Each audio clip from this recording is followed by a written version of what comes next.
ለስ ሳይመሽ ሞት ሳይመጣ አህባሾች የሚፈልጉት አላህን ትተን ከአላህ ውጭ ያሉትን እንድንገዛ እንድናመልክ።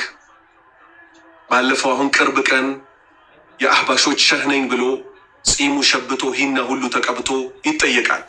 የሞተን ሰው መለመን እንዴት ይታያል ሲባል ምንድን ነው ያለው? አላህ ይመልሰውና ይፈጥራሉ እስካልተባለ ድረስ አለ። ይፈጥራሉ ብሎ እስካላመነ ድረስ ሰውየው አለ። የመካ ሙሽሪኮች መች ነበርና እንላትና ኡዛ ይፈጥራሉ ብለው ነበር እንዴ ሲያመልኳቸው የነበረው? በፍጹም አምልኮ ነው የሰጧቸው። አምልኮ ከአላህ ውጭ ለማንም አይሰጥም። ሚለመነው አላህ ብቻ ነው። ቃለ አላሁ ተዓላ ከፍ ያለው አላሁ ስብሓነሁ ወተዓላ እንዲህ አለ፣ ወቃለ ረቡኩም ጌታችሁ አለ፣ ኡድዑኒ ለምኑኝ፣ አስተጂብ ለኩም ለእናንተ መልስ ሰጣችኋለሁ። ኡድኡ ለምኑ ብቻ ብሎ አይደለም የተወው፣ እኔን ብቻ ለምኑ አለ። ነቢዩ ሙሐመድ ሰለላሁ ዐለይሂ ወሰለም ደግሞ ምን አሉ? አዱአኡ ጸሎት እኮ ሁወል ዒባደቱ እሱ እኮ ነው አምልኮ አሉ። ስለዚህ ልመና ከአላህ ውጭ ለማንም አይሰጥም። ያ አካል ይፈጥራልም አልከው አይፈጥርምም አልከው፣ ልመና ከአላህ ውጭ ለማንም አይሰጥም። ሙባረክ አንድ ቪዲዮ ልኬልሃለሁ መሰለኝ። የሆነ ሰውዬ ለሆነች ሴትዮ የቡና ምርቃት እየመረቃት፣ ክፈትልኝ እሱም ቪዲዮ እስከ 25 ሰከንድ ድረስ።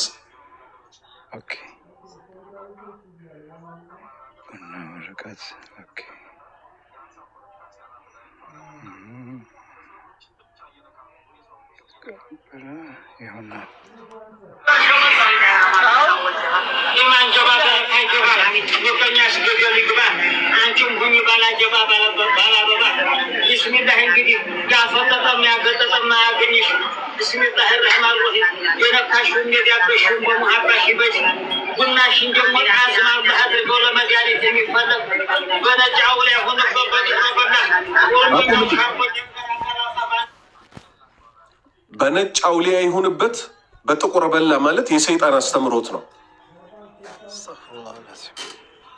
ጥቁር በላ ማለት ጥቁር የሚታረድለት ማለት ነው። ልብ በሉ፣ አላህ በሰይጣን አይለመንም። ቡናሽን ያጣፍጥልሽ ብሎ አላህን ከሆነ የለመነው በቂ ነው። አያችሁ አይደለ? አሁን ይሄ ዘሙ ምናምን የሚባለው ሰውዬ ነው። ባህል በሚል ስም በጣም ቲክቶክ ላይም ዩቲዩብ ላይም በጣም ፌመስ ነው። ይሁት ከእስልምና የሚያስወጣውን ቃል ግን ሰንቆታል። ከእስልምና ለመውጣት ደግሞ አንዲት ቃል በቂ ናት። እምነታችንን ጠብቅ የምንለው በዚህ ነው። በነጭ አውሊያ ይሁንበት በጥቁር በላ አለ። ጥቁር ዶሮ የሚታረድለት ሰይጣን አለ። በሰይጣን ይሁንበት ተብሎ አላህ ይለመናል እንዴ? አይለመንም። ድገመው፣ ይስሙት። እኛ ዝም ብለን አይደለም የምንናገረው።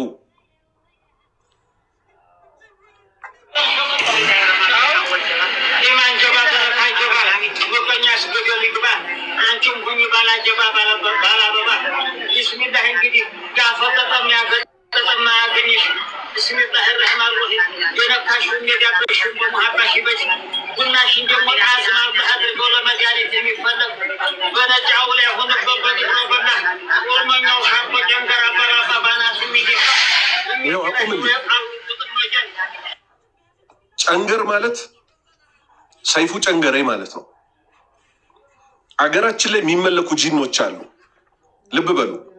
ሰይፉ ጨንገሬ፣ አዳል ሞቴ፣ ወሰንጋሎ፣ ሻሺት፣ ራሂሎ፣ አንበሶ፣ እነዚህ ሁሉ በሚያዝያ በግንቦት የሚታረድላቸው ናቸው። ይሄ ነው የአህባሽ እምነት። ይሄ ሲነካ ነው የሚያብዱት። ሰለዋት አትወዱም ይሉናል፣ ግን ሰላት ስንሰግድ ደግሞ በአይናቸው ያዩናል። እስቲ ሰላት ያለ ሰለዋት አለ?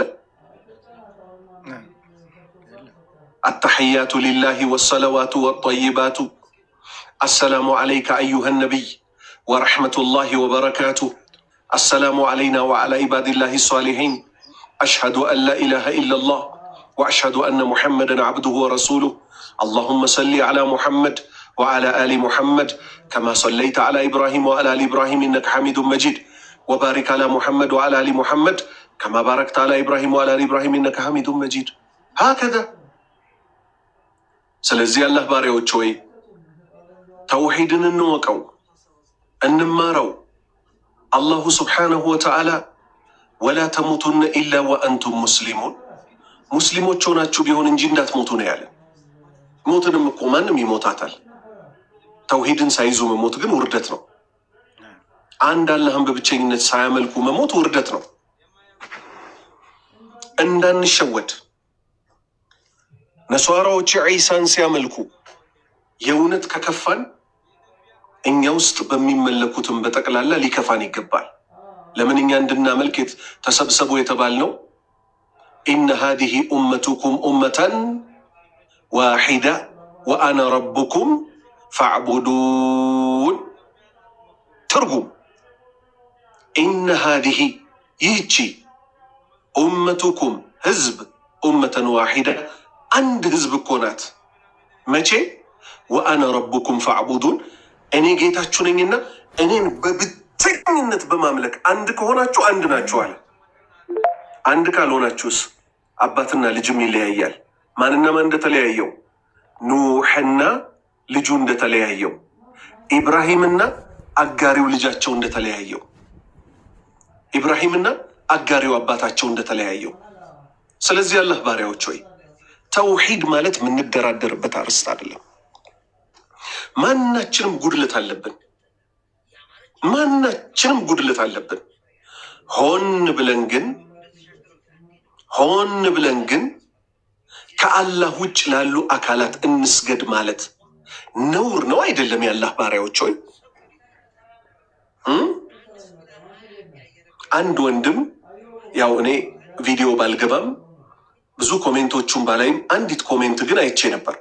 የአብሬት ሼኾች ጥፋታቸው ምንድን ነው አለኝ። እዚህ ኮሜንት ላይ ተለቆ ነበር። እኔ አንተን እጠይቀሃለሁ፣ የነቢይላህ ዒሳ ጥፋቱ ምንድን ነው?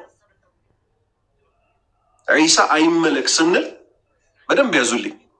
ዒሳ አይመለክ ስንል አንድ ሰው መጥቶ የዒሳ ጥፋቱ ምንድን ነው ቢለን ጥያቄው ጤነኛ ጥያቄ ነው? ጤነኛ ጥያቄ አይደለም። እኛ ከዒሳ ጋር ችግር የለብንም፣ አይመለክ ነው ያልነው። የአብሬት ሼኾች የቃጥባሬ ሼኾችም ሲባል አይመለኩ ስንል አትንኳቸው የሚሉን ሰዎች እኮ ነው የሚገርመን። የአላህ መብት ሲነካ ያልቆረቆራቸው አብሬት አይመለክ ስንል፣ ቃጥባሬ አሊ ጎንደር አይመለክ ስንል ምን ባረጉ ነው እነዚህ አባቶቻችን ለእስልምና በታገሉ? እኛ አይመለከተንም። ለሰሩት መልካም አላህ ይቀበላቸው። የአላህ መብት ግን በፍጹም ተቆርሶ ሊሰጣቸው አይገባም። ይህንንም በአይናችን እያየን አይ አባቶቻችን እኮ ምናምን እያልን ልንሸፋፍንላቸው በፍጹም አይገባም። በተውሂድ ላይ እንሰባሰብ። ሽርካቸውን ይዘው ከጠንቋይ ቤትና ከድሪቶ ቦታ ቲክቶክ ላይ ይዘውት መጥተዋል። ሙባረክ ተማሩ። ይሄን ተውሂድ የተባለ ዲን አስተላልፉት። ይሄ ታሪክ ምናምን ቂሷ አያዋጣችሁም። ተምራችሁ ቀጥ ብላችሁ በተውሂድ ላይ በአንድነት የተውሂድ ጀማዓ ትክክለኛውን የእስልምና አስተምሮት ለሌሎች ማሰራጨት አለበት። ከዛ ውጭ ማንም እየመጣ እዚህ ሽርኩንና የመሳሰለውን ነገር እየተነፈሰ ለሌሎች ሃይማኖቶች ምንድን ነው የምናስተምረው? ኢስላምን ከሌሎች ሃይማኖቶች የሚለየው አላህን በብቸኝነት ማምለክ ላይ ነው። ነቢዩ ሙሐመድን ሰለላሁ ዐለይሂ ወሰለም በቀንም በሌሊትም በህይወት ጉዳያችን በጠቅላላ የእሳቸውን ሱና አጥብቆ መያዝ ነው። አላሁ ስብሓነሁ ወተዓላ የተውሂድ ሰዎች ያድርገን፣ ከሽርክ ይጠብቀን። የነቢዩ ሱና ተከታይ ያድርገን፣ ከቢድዓ ይጠብቀን። የኢማን ሰዎች ያድርገን፣ ከንፍቅና ይጠብቀን። እውነተኛ ሙስሊሞች አድርጎ እሱ እንደወደደ ይውሰደን። ጨርሻለሁ። በእኔ በኩል የምታስገባቸው ወንድሞች ካሉ አስገባ። ሀያከላህ ጀዛከላህ ኸይር ኡስታዝ፣ አላህ ይጠብቅ፣ አላህ እድሜና ጤና ይስጥህ። እንግዲህ